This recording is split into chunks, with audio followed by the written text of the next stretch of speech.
Welcome. My name is Randy Jenny, and this is a short video demonstrating the payment function and named ranges.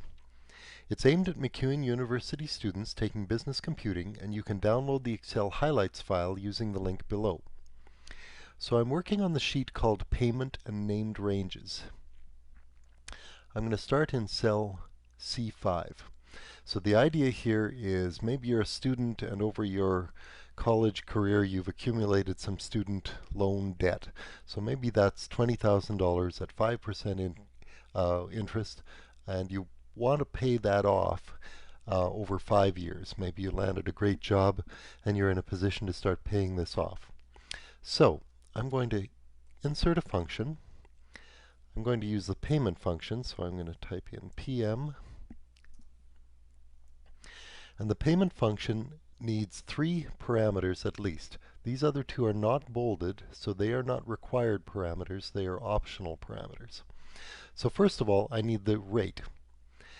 Interest rates are usually expressed in an annual form, but I want to pay this off in a monthly fashion, so I need to divide the annual interest rate by 12 to get a monthly interest rate. N per is the total number of payments for the loan. Now you might be tempted to say, oh well, 5 years and monthly payments, that's easy, I can do that in my head, that's 60 payments. You need to resist that temptation. Instead, click on the 5 years, C4, and multiply by 12. It's going to work out much better, and that way if I decide to play around with this and change the 5 to some other value, my formula still works. Also, it's a good indicator if the first parameter is a divide by some number and the second parameter is a multiply by the same number. Finally, present value is simply my loan amount. C2. I click OK, and it gives me a negative 377.42.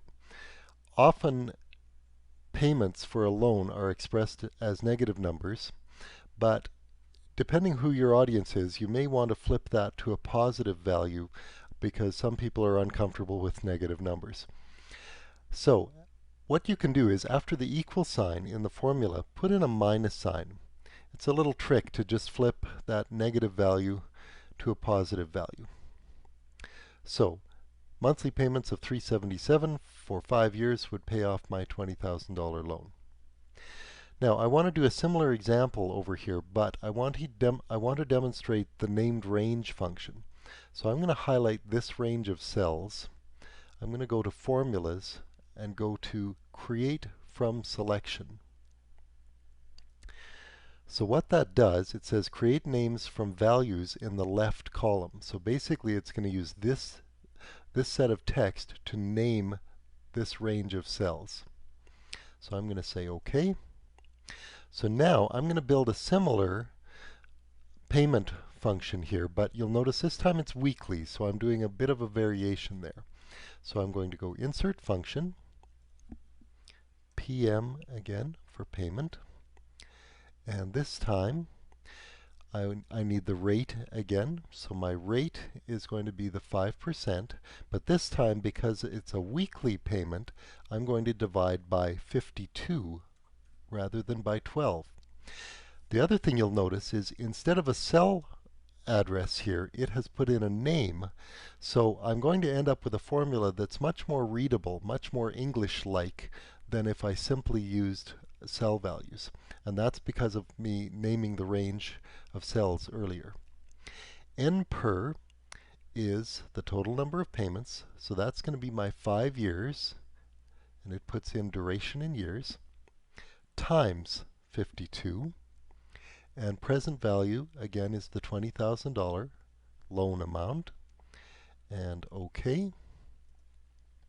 Displays it as a negative. I put my cursor just after the equal sign, put in a minus sign, and it says $86 a week, just about $87 a week to pay off that loan. And if I put my cursor on that formula, I can see that I end up with a formula that's much easier to understand and read. And that's it. Thanks for watching.